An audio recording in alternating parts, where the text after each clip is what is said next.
Bab penghulu, orang Minangkabau hidup bergolong-golongan dan berkelompok-kelompok yang beraneka ragam.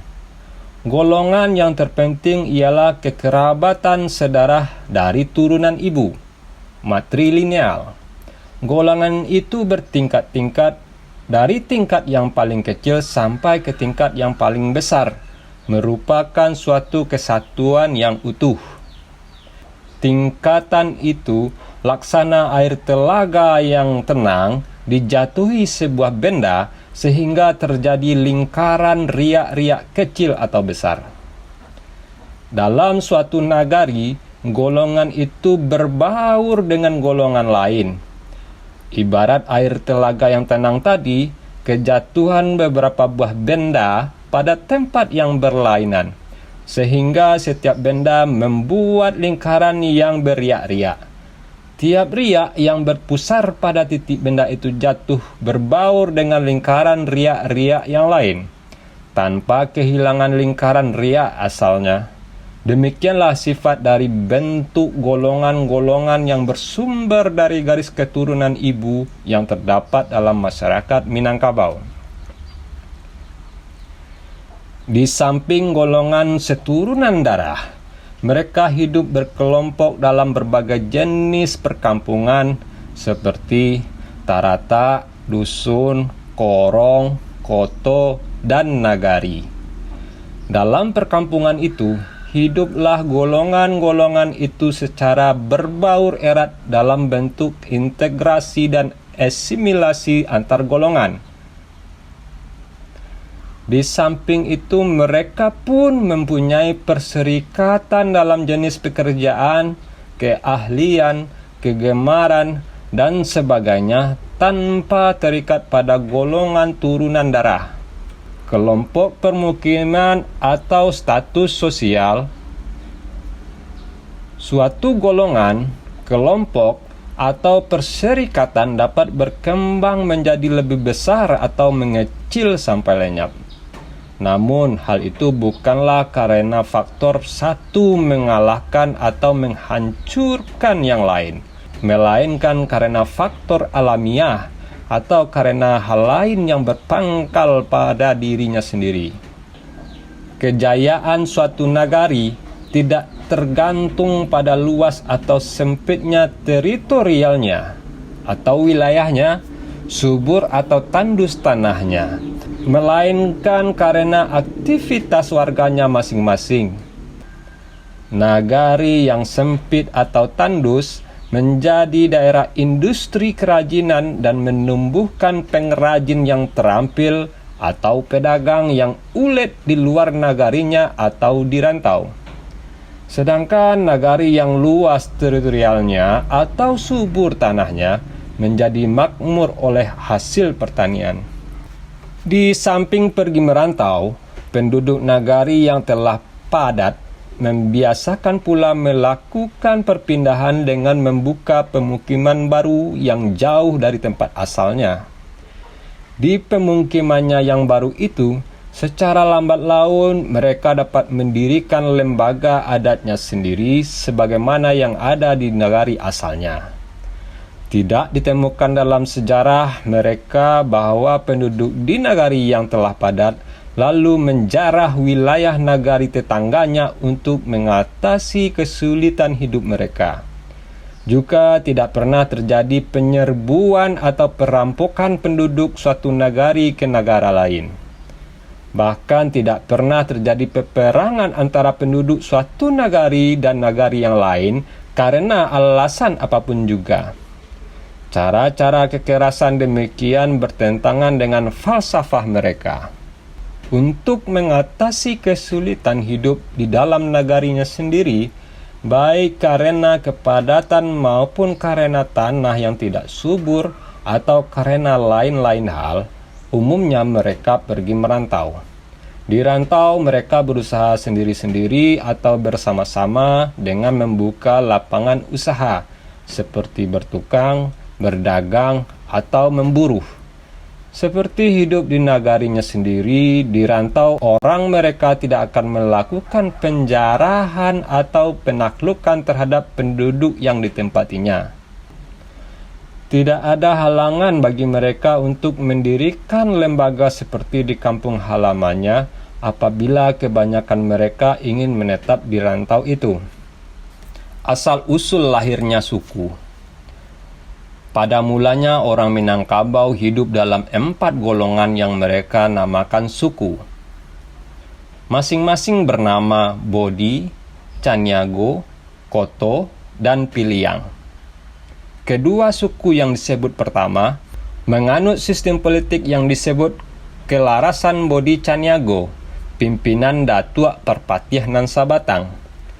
Dua suku berikutnya menganut aliran politik yang juga disebut Kelarasan Koto Piliang, pimpinan Datuk Katu Manggungan. Oleh karena perkembangan keadaan dalam sejarah, juga oleh kedatangan kekuasaan asing yang menjarah Minangkabau, jumlah suku yang 4 menjadi bertambah. Tambo mencatat bahwa perombakan pertama terhadap 2 aliran sistem politik dilakukan oleh Datuk Nan Sakelap Dunia yang menginginkan hak yang sama seperti kedua saudaranya dengan cara memisahkan diri dari 5 kaum yang membentuk 5 suku baru. Kelimanya ialah Kutiania, Patapang, Banuampu, Salo, dan Jamba. Nama kelima suku ini diambil dari nama Salo Nagari, asal penduduk yang menjadi pengikutnya. Kehadiran kerajaan Singosari dan kemudian Majapahit menyebabkan munculnya suku-suku bangsa lain di Minangkabau. Mereka kemudian membentuk suku baru sebagai integrasi dengan kebudayaan yang ditepatinya. Lahirlah suku baru yang namanya berasal dari nama bangsa itu sendiri, seperti Malayu dari bangsa Melayu, Singkuang dari bangsa Cina Singkang, dan Mandahiliang dari suku bangsa sebelah utara.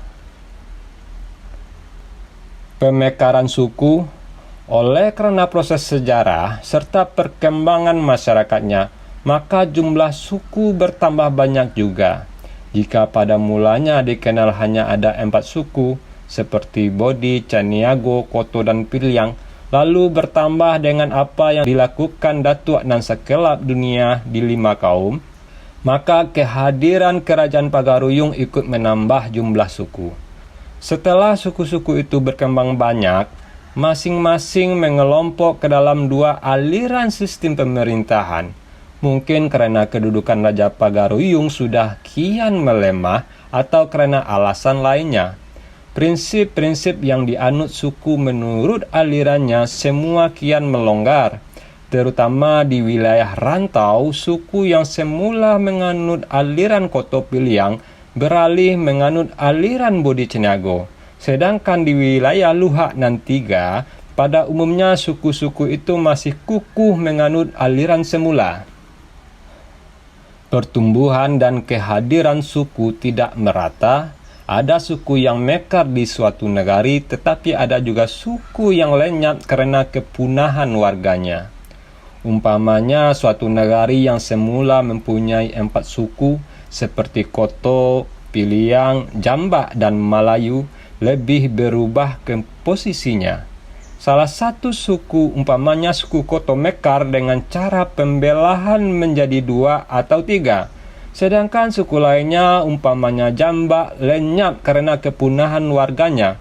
Bisa juga terjadi munculnya suku baru yang berpindah atau berkembang di negari itu, sehingga komposisi jumlah dan macam suku pun berubah pula. Di samping itu ada beberapa suku yang hanya ada di satu nagari atau di satu luhak saja.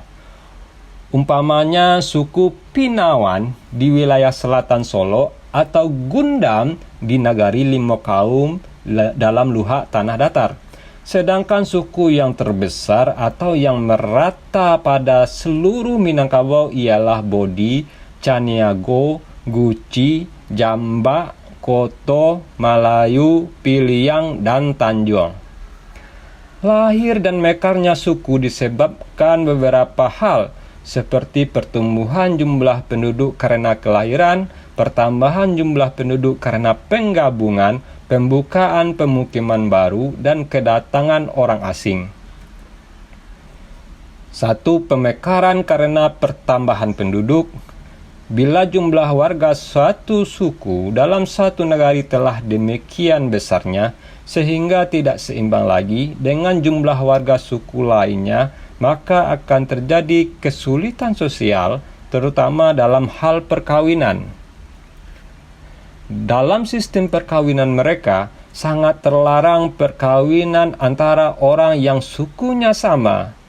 Untuk mengatasi kesulitan mendapat jodoh, suku yang sangat berkembang itu terpaksa membelah sukunya menjadi 2 atau 3, sehingga antara warga mereka dapat dilakukan perkawinan. Untuk membedakan suku yang lama dengan suku yang baru, tidak perlu mencari nama baru. Untuk suku baru, dapat diberikan nama suku lama dan ditambah dengan nama sampiran. Nama sampiran itu tergantung pada jumlah kaum atau keturunan yang ikut dalam suku yang baru, dan tergantung pada aliran kelarasan yang dianut suku itu.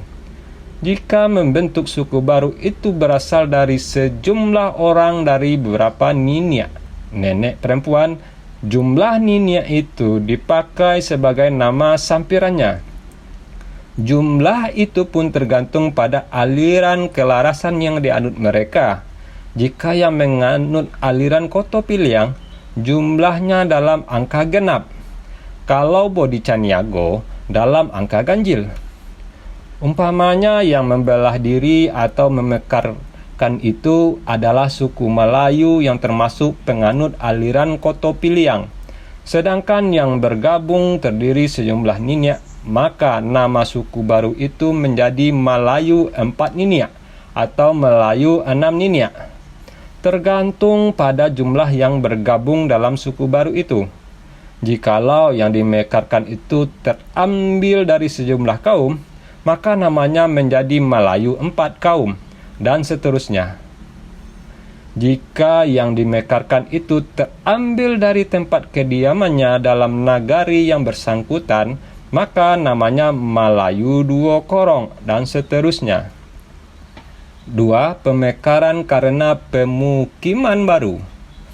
Bila jumlah warga suatu suku atau nagari telah demikian bertambah, dan nagari itu sendiri tidak dapat lagi memberikan kesejahteraan karena wilayahnya sempit, maka mereka harus mencari pemukiman baru beramai-ramai dengan cara berkelompok.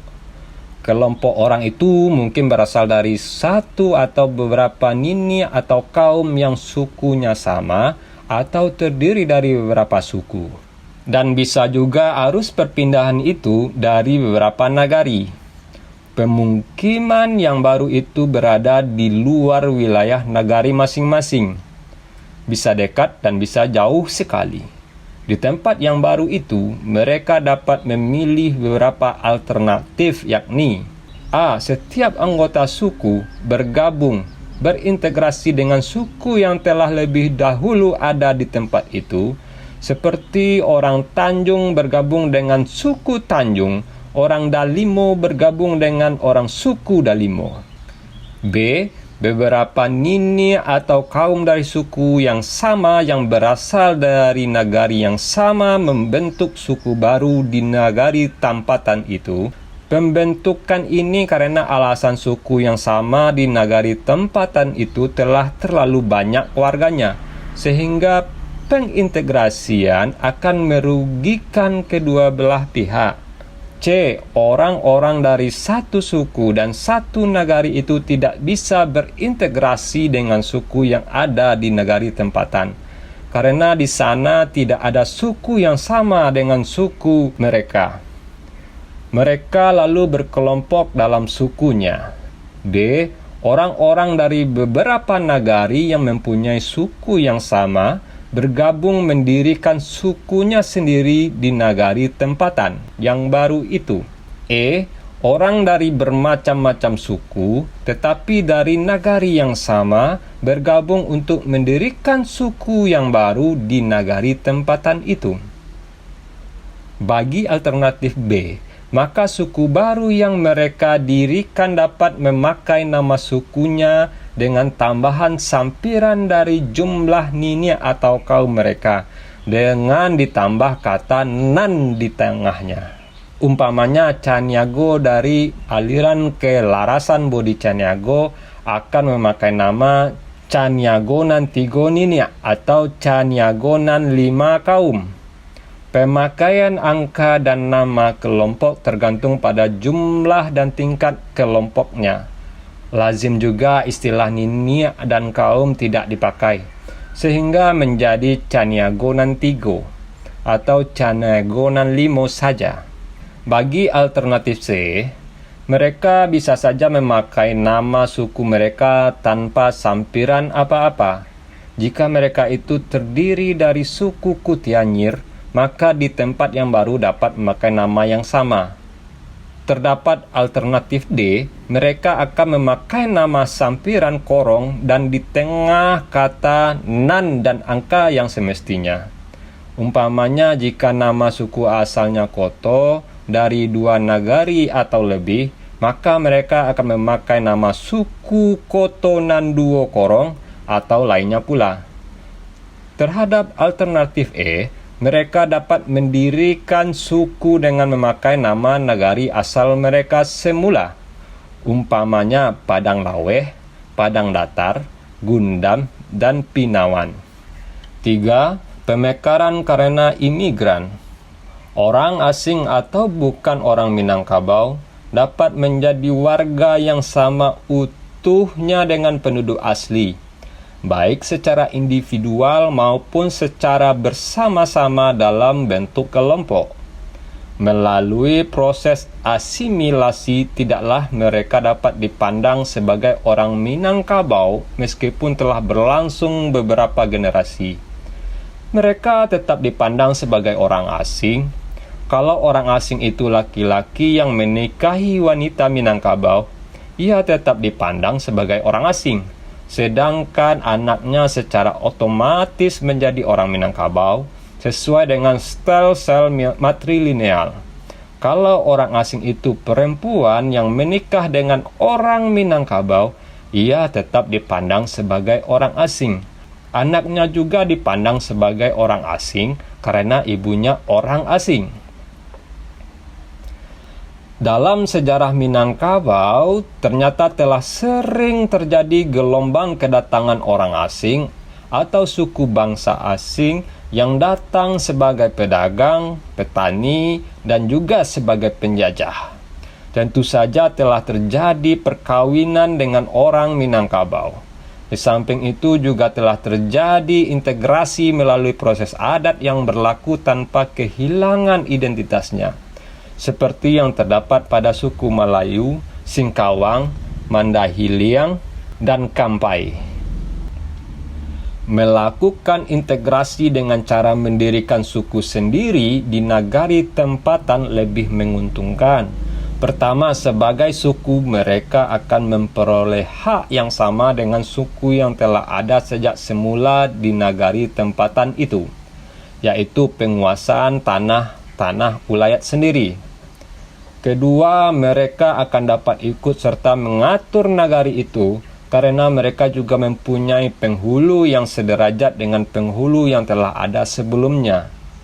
Ketiga, proses pengintegrasian akan lebih padu karena mereka hanya akan dapat menikah dengan warga suku yang lain dan tidak dapat menikah dengan warga sesama pendatang. Tata cara menjadi warga Minangkabau. Menjadi penduduk dan menjadi warga suatu negara mempunyai tata cara tersendiri. Di Minangkabau pun ada tata caranya sendiri.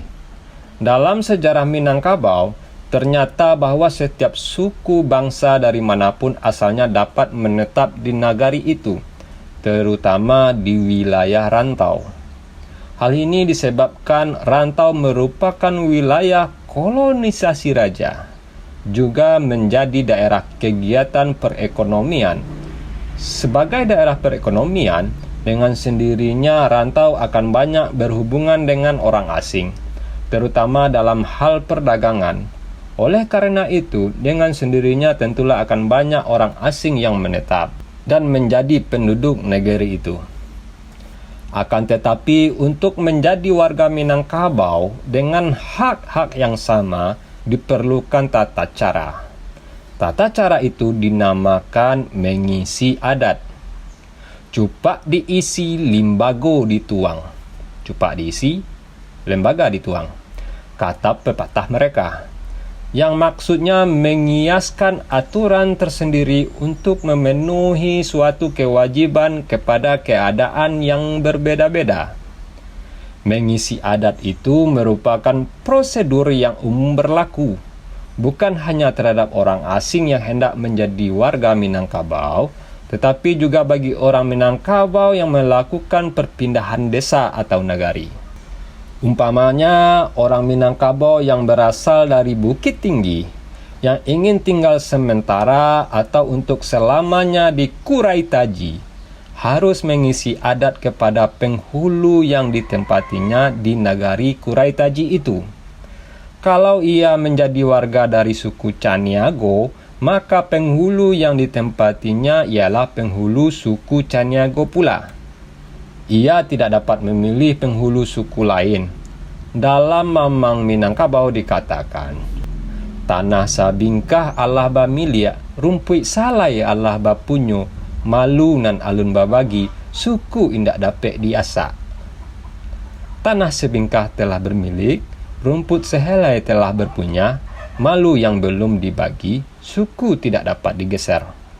Bagian terakhir artinya bahwa suku seseorang tidak dapat berpindah-pindah. Andai kata di Kurai Taji itu tidak ada penghulu suku Caniago, ia dapat menempati atau menemui penghulu yang sealiran dengan keselarasan Bodi Caniago. Umpamanya suku Bodi atau juga boleh suku Tanjuang. Tata cara demikian disebut hingguk mencakam, tabang manumpu. Hinggap mencekam, terbang bertumpu. Ibarat burung yang hinggap di dahan, ia mencekamkan kakinya dan jika hendak terbang, kakinya bertumpu ke dahan itu. Artinya, jika seorang Minangkabau meninggalkan nagarinya, ia pamit pada penghulunya, lalu melapor ke penghulu di negari tempatannya. Dalam melapor itu, ia harus mengisi adatnya. Jika untuk tinggal sementara, tata cara mengisi adat cukup dengan membawa rokok untuk dipersilahkan dihisap penghulu yang ditempati. Akan tetapi kalau ia ingin menetap, syarat mengisinya adalah dengan membawa sirih dalam carano. Sirih dalam cerana, dalam memajukan permintaannya. Namun permintaan itu memerlukan persetujuan warga suku yang dipimpin penghulu terlebih dahulu. Apabila kaumnya sepakat, barulah permintaan itu diluluskan dalam suatu perjamuan kecil. Bila yang meminta itu orang asing, maka persetujuan akan dimintakan juga kepada seluruh penghulu yang ada di negari itu oleh penghulu yang ditempati orang asing itu. Seekor kerbau akan dipotong untuk perjamuan bagi seluruh penduduk nagari, sebagai tanda orang asing itu telah menjadi penduduk nagari. Sebagai kemenakan Datuk Bagindo dari suku Piliang umpamanya. Dengan pengesahan itu, haknya sebagai warga suku dan warga nagari telah sah untuk dibawa sehilir semudi, yang artinya untuk dibawa berunding atau mendapat perlindungan. Orang Minangkabau yang menempat di suatu nagari tanpa melalui prosedur adat dianggap sebagai orang dagang yang diperlakukan sebagai orang luar yang tidak jelas asal-usulnya. Sebagai orang dagang, mereka dapat memilih pemimpinnya dengan nama jabatan penghulu dagang, nama suku dan aliran kelarasannya. Suku yang pertama berjumlah 4, yakni Bodi, Caniago, Koto, dan Piliang, yang terbagi dalam 2 kelarasan, yaitu kelarasan Bodi Caniago dan kelarasan Koto Piliang.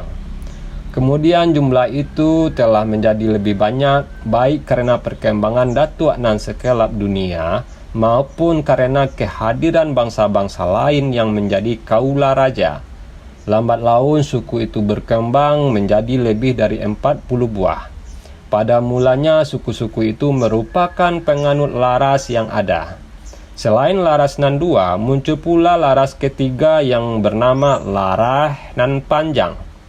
Di bawah pimpinan Datuk nan Sekelap Dunia yang membentuk 5 suku lainnya, yaitu Kutiani, Patapang, Banuampu, Salo, dan Jamba. Sedangkan orang asing yang jadi kaula Raja Pagaruyung mendirikan suku Melayu, Mandahiliang, Kampai, Singkuang, dan Bendang. Kemudian aliran kelarasan tidak lagi menjadi anutan suku, melainkan menjadi anutan nagari. Contohnya ada suku Caniago yang menganut kelarasan Kotopiliang karena warga suku Caniago mendiami negari yang menganut aliran Kotopiliang. Seperti yang terjadi di Luhak Kubung 13. Pengambilan nama-nama suku beraneka ragam, umpamanya yang berasal dari tumbuh-tumbuhan seperti Jamba, Kutiani, Sipisang, Dalimo, Mandaliko, dan Pinawan atau Pinangawan. Yang berasal dari nama benda, Sinapa, Guci, Tanjuang, Salayan, dan lain-lainnya. Nama suku yang berasal dari nama desa ialah Padang Data, Lubuk Batang, Padang Lawe, Salo, dan sebagainya. Ada pula yang berasal dari nama orang seperti Dani, Domo, dan Simage.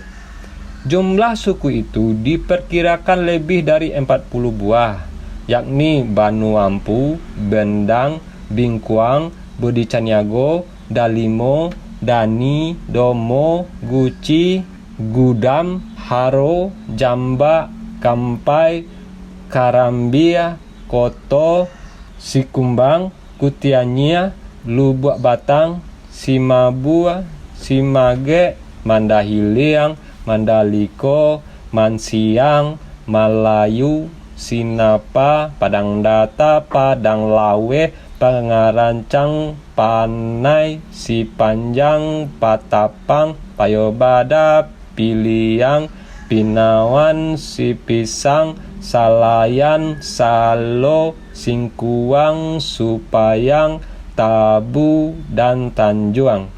Bila jura yang telah dimekarkan menjadi suku seperti Gudam Rian, 4 Melayu, 3 Korong, dan Piliang Sani dihitung sebagai suku, maka jumlahnya menjadi 96 buah.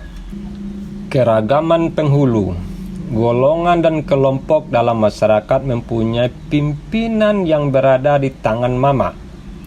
Pengertian mama secara harfiah ialah saudara laki-laki ibu. Secara sosiologis, semua laki-laki dari generasi yang lebih tua adalah mama. Hal ini sebagai pernyataan bahwa semua orang berkerabat sesuai dengan ajaran falsafah mereka. Yang tidak termasuk mama adalah laki-laki kerabat dekat ayah yang dipanggil dengan bapak atau pak. Mama juga merupakan pemimpin. Oleh karena itu, pengertian mama pada setiap laki-laki yang lebih tua juga berarti pernyataan bahwa yang muda memandang yang lebih tua menjadi pimpinannya. Sebagaimana yang diungkapkan Mamang, kamanakan barajo ka mama, mama barajo ka panghulu, panghulu barajo kanan bana, bana berdiri sendirinya. Kemenakan beraja kepada mama, mama beraja kepada penghulu, penghulu beraja ke kebenaran, kebenaran berdiri sendirinya. Pimpinan golongan dan kelompok genealogis yang berdasarkan sel-sel matrilineal itu ialah mama menurut tingkatannya masing-masing. Pemimpin sebuah rumah tangga disebut tungganai. Pemimpin kaum disebut mama kaum. Pemimpin suku ialah penghulu. Jabatan penghulu bertingkat-tingkat seperti berikut. Penghulu suku, yaitu penghulu yang menjadi pemimpin suku. Ia juga disebut sebagai penghulu pucuk menurut kelarasan Kotopiliang atau penghulu tuo menurut kelarasan Bodi Caniago.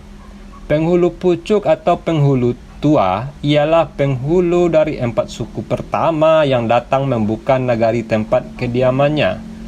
Mereka merupakan pimpinan kolektif pada negari itu. Mereka dinamakan penghulu Andiko. Penghulu suku yang datang kemudian, meskipun statusnya penghulu suku, tidak dapat menjadi Andiko nagari. Penghulu tua mereka tetap berada di negeri asalnya. 2. Penghulu payung, yaitu penghulu yang menjadi pemimpin warga suku yang telah membelah diri, karena terjadi perkembangan pada jumlah warga suku pertama. Penghulu belahan baru ini tidak berhak menjadi penghulu tua yang menjadi anggota pimpinan nagari. 3. Penghulu Indu, yaitu penghulu yang menjadi pimpinan warga suku dari mereka yang telah membelah diri dari kaum sepayungnya. Pembelahan ini disebabkan alasan pembengkakan jumlah warga mereka, perselisihan dalam perebutan gelar atau jabatan penghulu, atau karena memerlukan seorang pemimpin bagi kaum mereka yang telah banyak dirantau atau di pemukiman baru. Yang terakhir ini dapat juga dipakai sebagai alasan mendirikan penghulu payung. Semua penghulu suatu suku dari suatu nagari, yakni penghulu pucuk, penghulu tua, penghulu payung, serta penghulu indu, secara bersama-sama disebut penghulu satu tungku. Gelar dan gelar penghulu. Mamangan mengatakan bahwa orang Minangkabau sebagai Kete banamo gadang bagala, kecil bernama, besar bergelar. Artinya selagi kecil mereka diberi nama, dan setelah besar, yang umumnya setelah menikah, mereka memperoleh gelar. Hal itu hanya berlaku khusus untuk laki-laki. Setiap laki-laki yang menikah akan memperoleh gelar. Hal ini berarti nama baginya menjadi tiada. Sehari-hari gelar itulah yang dipanggil kepadanya. Memanggil nama kecil dapat diartikan sebagai penghinaan, lebih-lebih kalau yang memanggil kerabat pihak istri. Gelar itu merupakan warisan kerabat. Umumnya, gelar terdiri dari 1-2 kata.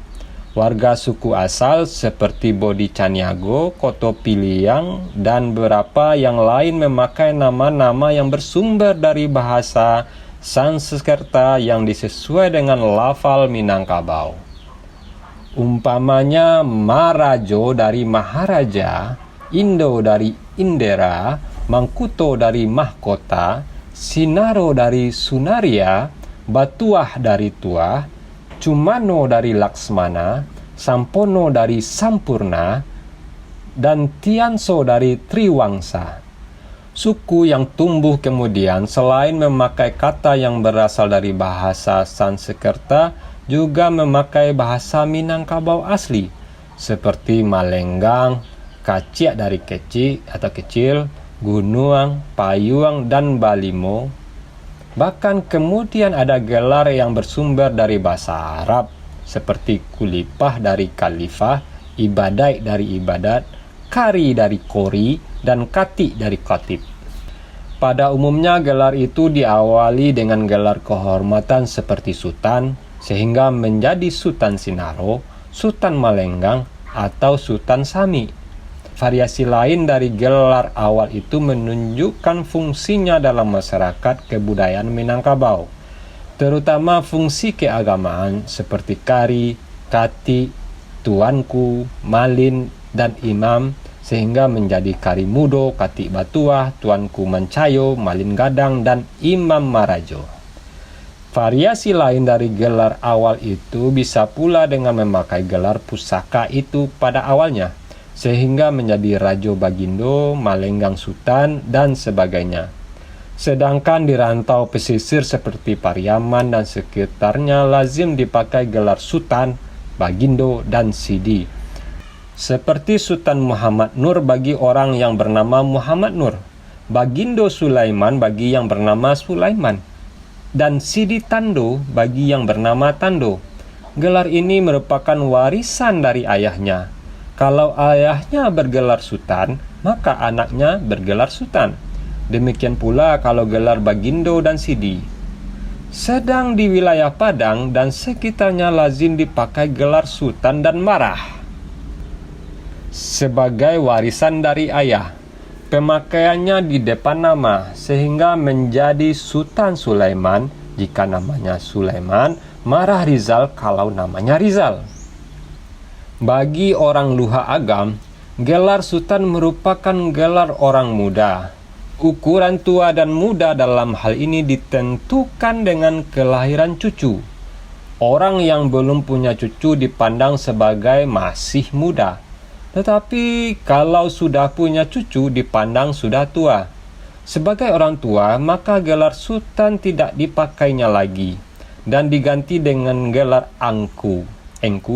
Kalau seseorang pada mulanya bergelar Sultan Bandaro, ketika telah tua bergelar Engku Bandaro. Ada kalanya perubahan gelar itu secara keseluruhan. Umpamanya gelar semula Sultan Pangeran berubah menjadi Engku Melanobasa. Dalam pergaulan sehari-hari, panggilan gelar itu tergantung pada orang yang memanggilnya. Umpamanya terhadap orang yang bergelar Sultan Rajo Ameh, orang yang lebih tua daripadanya akan memanggil dengan Sultan saja. Kalau orang yang seusia akan memanggilnya Rajo Ameh. Dalam suasana yang formal, gelar itu disebutkan secara lengkap. Apabila setiap warga masyarakat diberi gelar setelah ia menjadi gadang, maka penghulu yang menjadi orang gadang basa batuah, maha besar bertuah, pun diberi gelar panggilan datua. Gelar itu dipakai pada awal gelar warisannya. Macam gelar warisan tergantung pada status kepenghuluannya. Kalau statusnya penghulu andiko, gelar warisannya memakai nama tunggal. Kalau penghulu belahan, akan dipanggil gelar warisan ganda dengan tambahan kata sifat yang lazim dipakai sehari-hari. Kalau terjadi lagi pembelahan, maka gelar itu diberi kata sisipan nan. Keterangannya sebagai berikut. Datuk Marajo atau nama tunggal lainnya seperti Sinaro, Indomo, Malano, Sati, Tumangguang, Parpatiah, dan Pamuncak merupakan gelar penghulu andiko dari suku yang mula-mula membangun nagari tempat kediamannya. Datuk Marajo Basa dengan kata sifat tambahan lainnya seperti kacik, gadang, kuning, dan hitam merupakan gelar penghulu dari suku Datuk Marajo yang telah dibelah. Gelar demikian dapat juga merupakan gelar penghulu handiko pada suatu nagari yang tumbuh kemudian, apabila suku itu masih mempunyai hubungan dengan nagari asalnya.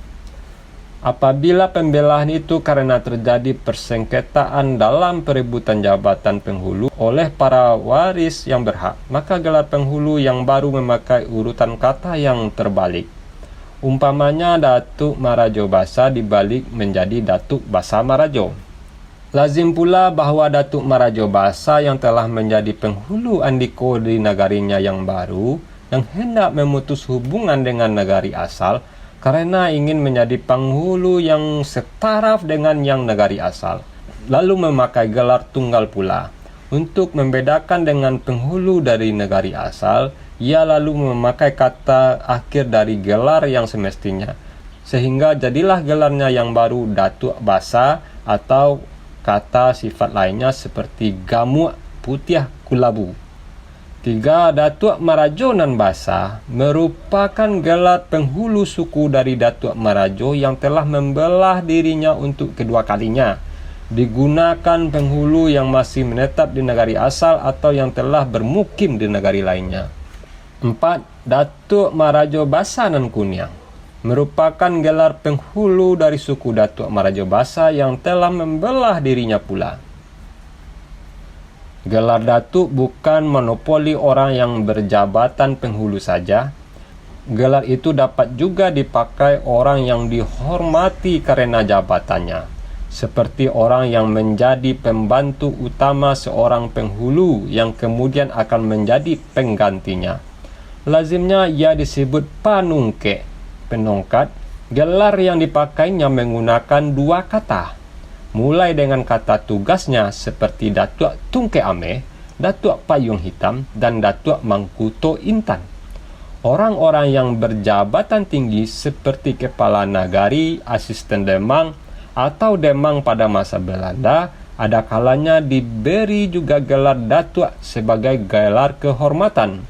Gelar ini tidak dapat diwariskan. Gelar itu umumnya memakai dua kata, seperti kata benda dan kata sifat yang mulia yang bersifat umum dalam bahasa Minangkabau.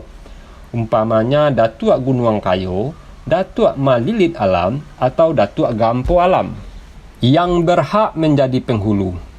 Menurut Mamangan, jabatan penghulu ialah jabatan yang diwariskan dari niniak ke mama, dari mama ke kemanakan. Dari nini ke mama, dari mama ke kemenakan.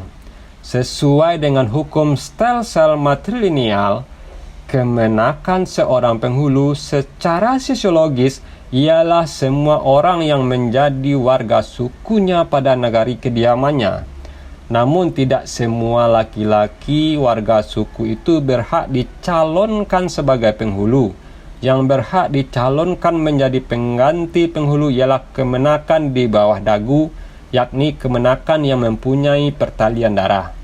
Ada 4 jenis kemenakan dalam struktur kebudayaan Minangkabau, yakni seperti berikut. 1. Kemenakan di bawah dagu. Kemenakan di bawah dagu maksudnya kemenakan yang ada hubungan darah, baik yang dekat maupun yang jauh. Menurut Mamangan, jaraknya dikatakan dengan Nansa Jangka, Nansa Eto, Nansa Dapo. Yang sejengkal, yang sehesta, dan yang sedepa. 2. Kemenakan di bawah dado. Kemenakan di bawah dada. Maksudnya kemenakan yang ada hubungan karena sukunya sama, tetapi penghulunya lain. 3. Kemenakan di bawah pusek. Kemenakan di bawah pusat. Maksudnya kemenakan yang hubungannya karena sukunya sama, tapi berbeda nagari asalnya. 4. Kemenakan di bawah lutut. Kemenakan di bawah lutut.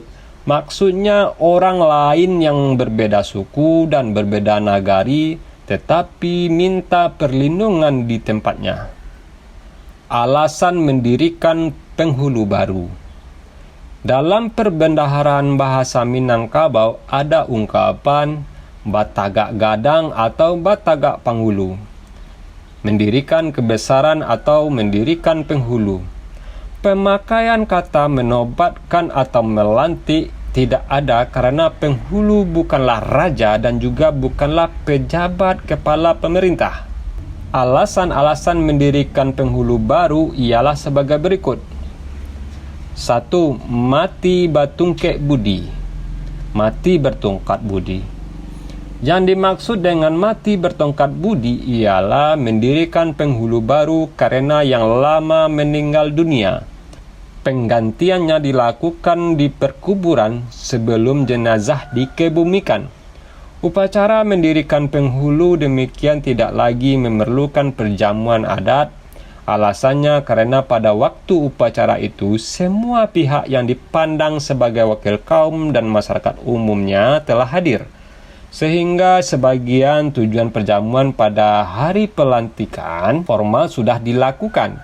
Di samping itu, upacara penggantian penghulu pada saat itu merupakan peristiwa yang luar biasa karena peristiwa itu melukiskan kekompakan kaum dari penghulu itu. Jarang terjadi proses penggantian penghulu demikian cepat selesainya. Oleh karena itu, hal itu patut dihormati. 2. Hidup berkerelaan. Hidup berkerelaan. Yang dimaksud dengan hidup berkerelaan ialah mendirikan penghulu baru karena yang lama mengundurkan diri secara sukarela tersebab usia atau lainnya. 3. Membangkit batang terendam. Membangkitkan batang terendam Yang dimaksud dengan membangkitkan batang terendam ialah mendirikan penghulu baru setelah bertahun-tahun tidak dapat dilaksanakan karena belum tersedia biaya yang cukup untuk mengadakan perjamuan yang layak. 4. Mengembangkan Nantalipe, mengembangkan yang terlipat. Yang dimaksud dengan mengembangkan yang terlipat ialah mendirikan penghulu baru yang tidak dapat dilaksanakan pada waktunya atau tertangguh beberapa masa karena belum didapat kesepakatan semua warga terhadap calon pengganti. 5. Menurunkan Nantagantuang, menurunkan yang tergantung. Yang dimaksud dengan menurunkan yang tergantung ialah mendirikan penghulu baru setelah lama tertangguh karena calon belum cukup umur atau karena persiapan belum dapat disempurnakan sebagaimana mestinya. 6. Baju sehelai dibagi dua. Baju sehelai dibagi dua. Yang dimaksud dengan baju sehelai dibagi dua ialah mendirikan penghulu baru karena pembelahan suku akibat warganya yang telah sangat berkembang, sehingga diperlukan seorang penghulu lain di samping penghulu yang telah ada. 7. Menggunting siba baju, menggunting belahan baju. Yang dimaksud dengan menggunting belahan baju ialah mendirikan penghulu baru karena terjadi persengketaan yang tidak dapat didamaikan antara dua atau beberapa kaum lainnya dalam menetapkan calon yang berhak sebagai pengganti penghulu lama yang tidak berfungsi lagi. Dalam pembelahan ini, suatu suku dibelah menjadi dua atau beberapa kaum yang masing-masing ingin mempunyai penghulu sendiri. 8. Gadang menyimpang, besar menyimpang.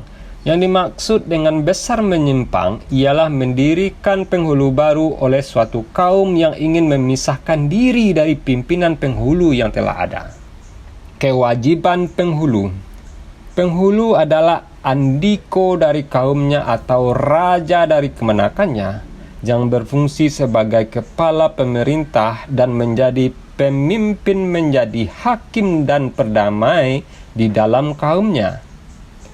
Ia juga menjadi jaksa dan pembela dalam perkara yang dihadapi kaumnya terhadap orang luar. Dalam mengurus kepentingan kesejahteraan dan keselamatan kemenakannya, ia bertindak sebagai penggembala yang bersifat mobil, yang tiada bermarkas atau tempat kedudukan. Dalam menghadap orang luar, ia hanya dapat dihubungi di rumah pusaka kaumnya, yakni di rumah gadang. Namun di rumah tempat tinggal bersama istrinya, kedudukannya sama dengan orang sumando lainnya. Sebagai pemimpin kaumnya, penghulu dikatakan mempunyai utang, yakni tanggung jawab dan kewajiban yang harus diingatnya sepanjang waktu. Mamangan mengatakan bahwa penghulu ibarat kayu gadang di tengah padang. Ureknyo tampek baselo, dahannya tampek bagantuang, daunnya tampek balinduang, batangnya tampek basanda. Kayu besar di tengah padang, uratnya tempat bersila, dahannya tempat bergantung, daunnya tempat berlindung, batangnya tempat bersandar. Maksudnya sebagai seorang pemimpin, penghulu harus memelihara keselamatan dan kesejahteraan warganya sesuai dengan hukum serta kelaziman. Utang penghulu itu diselesaikan warganya seperti yang diungkapkan mamangan lain. Mama di pintu utang, kemanakan di pintu bayar. Mama atau penghulu di pintu utang, kemenakan di pintu bayar. Maksudnya utang yang menjadi tanggung jawab dan kewajiban penghulu harus dibayar oleh kemenakannya pula, yaitu dengan menjaga nama baik penghulu mereka, misalnya dengan mematuhi perintahnya atau tidak sampai membiarkan perintahnya tidak dipatuhi orang. Ada 4 jenis utang penghulu yang harus diingatnya selalu, yakni seperti berikut. 1. Alur dan patut. Alur dan patut. Yang dimaksud dengan alur ialah garis. kebijaksanaan menurut hukum. Yang dimaksud dengan patut ialah rasa kepantasan suatu hukum untuk dilaksanakan pada situasi dan kondisinya yang tepat. 2. Jalanan pasar. Jalan yang pasar, yang dimaksud dengan jalan yang pasar yaitu ketentuan yang berdasarkan konvensi atau janji yang mengikat. 3. Haratojo pusako. Harta dan pusaka. Yang dimaksud dengan harta ialah kemakmuran kaum.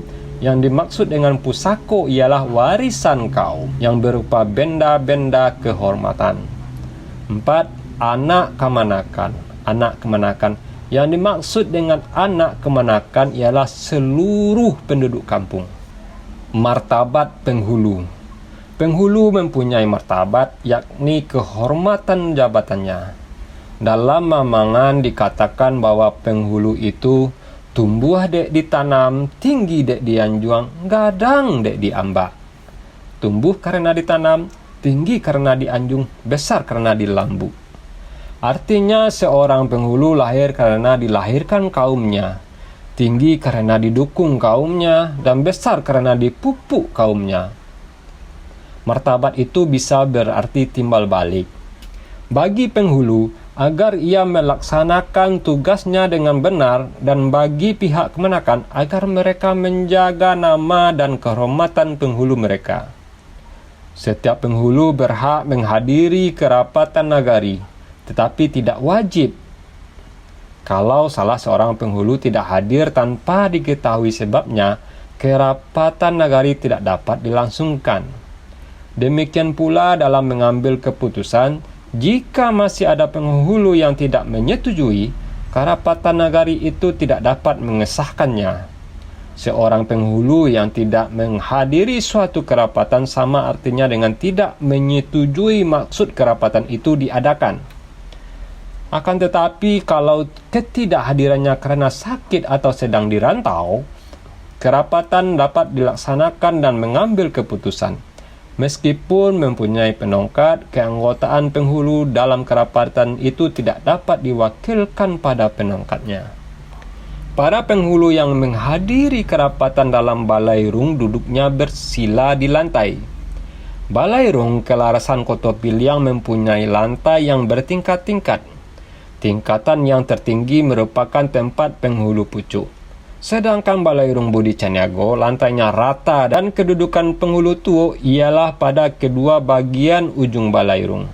Andai kata kerapatan dihadiri penghulu dari kedua kelarasan, maka sikap yang diambil disesuaikan dengan Mamangan. Abih adai bakarelaan. Habis adat karena kerelaan artinya jika raja sama raja, adat yang mana hendak dipakai tidaklah menjadi soal. Pantangan penghulu. Sebagai warga masyarakat, apa yang tidak boleh dilakukan orang umum juga tidak boleh dilakukan penghulu. Bahkan timbangan kesalahan penghulu akan menjadi lebih berat jika dibandingkan dengan kesalahan yang sama kalau dilakukan orang biasa. Di atas segalanya penghulu juga mempunyai pantangan. Dalam Mamangan, pantangan itu diungkapkan sebagai berikut. Manyirahkan muko, mahariak mahantam tanah, manyinsiangkan lengan baju, balari-lari, mamanjek-manjek, manjunjuang joka palo. Memerahkan muka, menghantam tanah, menyingsingkan lengan baju, berlari-lari, menjunjung dengan kepala. Penjelasannya dapat ditafsirkan dengan cara bertolak dari pengertian harfiahnya, lalu mencari sebab musabab mengapa seorang penghulu melakukan yang diungkapkan Mamangan itu. Penjelasannya dapat ditafsirkan sebagai berikut. 1. Memerahkan muka ialah sikap yang emosional yang tidak mampu mengendalikan perasaan. 2. Menghardik menghantam tanah ialah sikap pemarah dan pemaki atau penggertak. 3. Menyingsing lengan baju ialah melakukan pekerjaan kasar seolah-olah tidak ada mempunyai sumber hidup dan tidak ada orang yang mau membantunya, padahal ia mempunyai sawah kagadangan. dan anak buah, yaitu warga kaumnya yang menggarap sawah itu. 4. Berlari-lari ialah sikap orang yang selalu terburu-buru, seperti pencemas atau tidak tabah dan penakut. 5. Memanjat-manjat ialah sikap orang yang suka memanjat-manjat seperti tingkah laku anak-anak atau kekanak-kanakan. 6. Menjunjung dengan kepala ialah meletakkan beban di kepala, seolah menggambarkan tugas kepalanya untuk meletakkan benda, bukan untuk berpikir. Sebagai manusia biasa, seseorang yang menjabat penghulu tentulah mempunyai kelemahan-kelemahan yang bersumber dari tingkah laku dan watak pribadinya.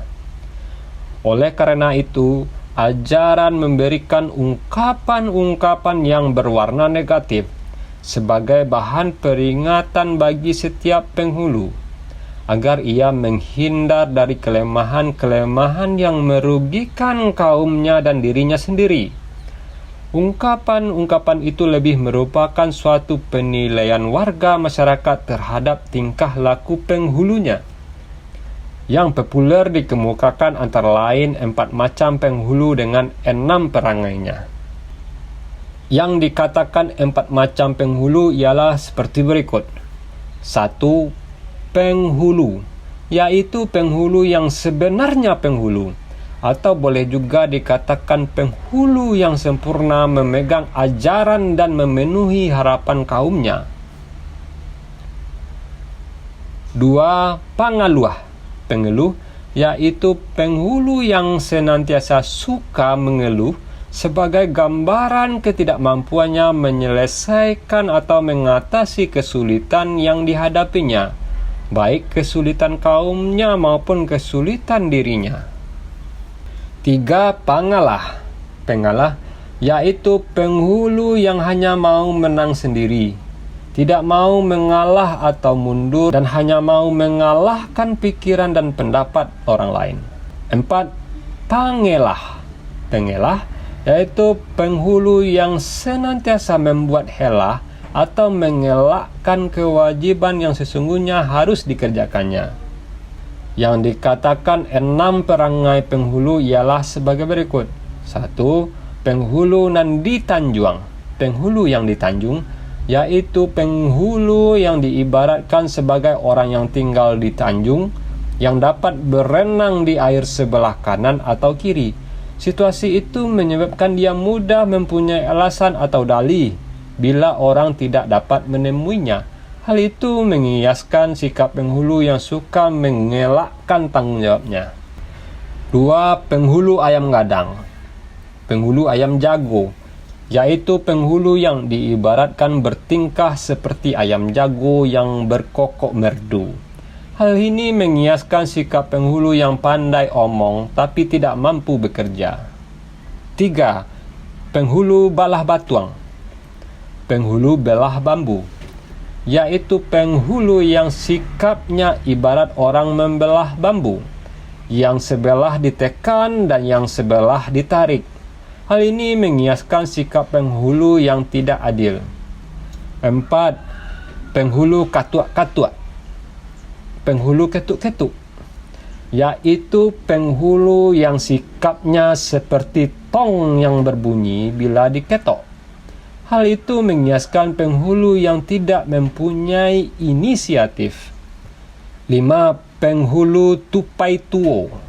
Penghulu tupai tua, yaitu penghulu yang sikapnya seperti tupai yang telah tua. Hal itu mengiaskan penghulu yang tidak mau berusaha karena takut salah, seperti orang yang tidak percaya pada kemampuannya diri sendiri. 6. Penghulu busuk haring. Penghulu busuk haring, yaitu penghulu yang sikapnya seperti orang yang bau kencing. Hal itu mengiaskan penghulu yang bertingkah laku seperti orang yang membawa keresahan kemana-mana. Lambang pakaian penghulu. Pakaian penghulu mengandung arti simbolik, baik warna, model, maupun cara memakainya. Pada dasarnya, pakaian penghulu serba hitam, mulai dari destar, baju sampai celana. Warna hitam melambangkan ketahanan, keuletan, dan ketidaktercelaan. Sedangkan pengertian model pakaiannya sebagai berikut. Deta salua, destar salu, lipatan kerut merut destar salu mencerminkan akal yang berlipat-lipat, tidak mudah ditafsirkan dan mampu menyimpan rahasia. Destar dipasang lurus di kepala melambangkan pertimbangan yang adil. Kedudukannya yang longgar melambangkan pikirannya lapang, tetapi tidak tergoyahkan. Baju tanpa saku berlengan lapang dengan panjang sedikit di bawah siku. Baju tidak bersaku melambangkan penghulu tidak menggantungi apapun bagi dirinya sendiri. Lengan longgar dan tergantung sedikit di bawah siku melambangkan sifatnya yang ringan tangan dalam membantu kesukaran orang lain. 3. Celana longgar serta lapang melambangkan kemampuan membuat langkah kebijaksanaan yang tetap dan dengan gerakan yang ringan, santai, tidak menyulitkan. 4. Si samping, kain yang dililitkan dari pinggang ke atas. Kain yang dililitkan dari pinggang ke atas lutut melambangkan kehati-hatian dan kewaspadaan dalam menjaga diri dari kesalahan atau kekilafan. 7. Cawat, yaitu ikat pinggang yang melambangkan kekukuhan ikatan atau pegangan dalam menyatukan warga kaum, baik yang di dalam maupun yang di luar kampung. 7. Selempang yang digantungkan di bahu melambangkan kemampuan memikul tanggung jawab yang dibebankan kepadanya. Keris yang disisipkan di pinggang dengan hulunya yang tidak terpatri dan diarahkan ke sebelah kiri melambangkan bahwa penghulu mempunyai senjata tetapi bukan untuk membunuh. Tungkek, tongkat dari kayu yang lurus melambangkan bahwa penghulu dapat menopang dirinya sendiri tanpa membebani kaumnya. Pembantu penghulu. Sebagai orang gadang atau besar, penghulu dilengkapi dengan seperangkat staf yang akan membantunya dalam bertugas. Namun tidak berarti bahwa semua penghulu yang memperoleh perangkat yang lengkap. Yang mempunyai perangkat lengkap hanyalah penghulu andiko, yaitu semua penghulu pucuk atau penghulu tua, sedangkan penghulu lainnya memperoleh seorang panungke atau penongkat. Perangkat penghulu itu ialah sebagai berikut. 1. Penongkat, yaitu pembantu utama penghulu. Ia dapat mewakili penghulu bila penghulu berhalangan. Namun dalam kerapatan nagari, ia hanya boleh mewakili selaku pendengar dan boleh menyampaikan pendapatnya bila diminta oleh anggota kerapatan. Ada kalanya ia menjadi calon utama pengganti penghulu. Oleh karena itu, ia berhak menyandang gelar datuk penghulu dengan penongkatnya merupakan satu kesatuan pimpinan. 2. Malim ialah guru dan orang alim dalam hal agama yang mengatur serta mengurus masalah keagamaan dan ibadah. 3. Manti, yaitu pembantu penghulu di bidang tata laksana pemerintahan nagari. 4. Dubalang, hulu balang, yaitu petugas penjaga keamanan nagari. Penghulu dengan ketiga perangkatnya disebut sebagai urang ampe jiniah, orang 4 jenis. Mamangan melukiskan keempat fungsional itu seperti berikut. Panghulu taguah di adai, malin taguah di agamo, manti taguah di bue, dubalang taguah di nagari. Penghulu setia pada adat, mualim setia pada agama, mantri setia pada tugas, hulu balang setia pada nagari. Penghulu dengan perangkatnya memperoleh penghasilan dari sawah kagadangan, yaitu sawah yang dikerjakan warga kaum dan hasilnya diserahkan ke penghulu sepenuhnya. Di samping itu, penghulu mengutip beberapa bea dari hasil hutan ulayat. Pemilihan calon penghulu. Jabatan penghulu merupakan warisan turun-temurun dari niniak turun ke mama, dari mama turun ke kemanakan. Kemenakan yang berhak menerima warisan itu ialah kemenakan di bawah dagu, yakni kemenakan yang mempunyai pertalian darah. Namun ada dua pendapat dalam hal pewarisan itu sesuai dengan aliran kelarasan yang dianutnya. Satu, waris dijawat. Maksudnya yang berhak mewarisi jabatan penghulu ialah kemenakan langsung, anak dari saudara perempuan. Sistem ini dianut oleh aliran kelarasan Koto Piliang. Dua, gadang bagilia. Besar bergiliran, maksudnya yang berhak mewarisi jabatan penghulu ialah semua laki-laki warga kaum dengan cara bergiliran antara mereka yang seasal usul. Sistem ini dianut aliran kelarasan Bodi Caniago. Semua calon diseleksi dengan cara ditintiang ditampih bareh, dipilih atah cie-cie. Ditinting ditampis beras, dipilih atah satu-satu. Artinya seleksi itu dilakukan seperti orang menampis beras atau mencari gabah sebelum ditanam.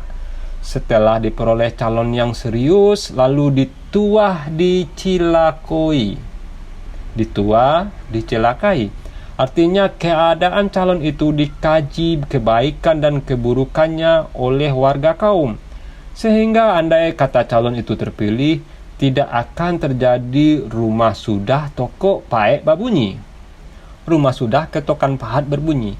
Maksudnya bila calon itu telah diangkat jadi penghulu, tidak ada omelan di kemudian hari. Sungguh pun prosedur pencalonan dilakukan secara musyawarah di kalangan kaum sendiri. Sesungguhnya usaha mencari calon yang paling tepat telah dilakukan jauh sebelum orang patui dalam kaum, orang terkemuka dalam kaum, dengan cara meresek-resek, meraba-raba, yakni semacam lobbying untuk menerima calon terbaik. Akan tetapi usaha mencari calon penghulu tidak selalu lancar jalannya, baik dalam pencalonan menurut sistem waris dijawek maupun dalam pencalonan menurut sistem gadang bagilia. Karena beberapa orang calon yang berambisi atau yang paling berhak menurut sistem waris dijawek atau gadang bagilia mempunyai banyak kelemahan, tidak mendapat dukungan sepenuhnya, maka acara penggantian penghulu diletakkan dulu, yang artinya ditangguhkan dahulu sampai tiba saatnya yang tepat. Akan tetapi kalau tidak dapat kesepakatan antara kaum yang berhak dan banyak alternatif yang pada dasarnya menghasilkan perpecahan atau pembelahan kaum dalam bentuk menggunting si babaju atau gadang menyimpang, menggunting si babaju atau besar menyimpang. Apabila acara pencalonan berjalan lancar sehingga telah diperoleh seorang calon pilihan oleh kaum yang bersangkutan, disampaikan hasilnya kepada kerapatan nagari yang dihadiri oleh semua penghulu. Kepada kerapatan diminta persetujuan nagari agar penghulu kaum mereka diterima sebagai penghulu yang sah dan dijadikan salah seorang dari yang banyak.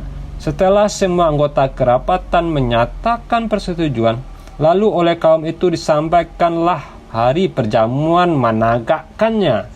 Seiring dengan itu diundang seluruh orang Ampek Jiniah untuk menghadiri perjamuan itu.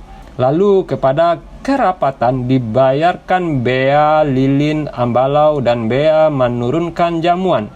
Lilin ambalau dan menurunkan jemur, yaitu bea persetujuan dan bea perjamuan. Upacara mendirikan penghulu. Sesuai dengan martabatnya, upaya menegakkan penghulu dilangsungkan di medan nan bapane, lapangan yang berpanas. Marawa atau panji-panji dikibarkan, gong dipalu sepanjang hari, kerbau disembelih. Perjamuan berlangsung selama 3 hari dengan acara sebagai berikut. 1. Hari pertama, hari Batagak Gadang, mendirikan penghulu, yakni upacara peresmian. Upacara berlangsung di rumah gadang dan dihadiri orang ampe jini ya. Salah seorang penghulu dari yang satu tungkunya menyampaikan pidato penobatan yang isinya antara lain meminta hadirin agar penghulu di bawah sehilir semudi atau bekerja sama oleh yang hadir. Kemudian oleh penghulu yang tertua dari yang setungku diletakkanlah destar salu di kepalanya dan disisipi sebilah keris di pinggangnya. Akhirnya diucapkanlah sumpah sakti kalau ia menyimpang dari tugasnya.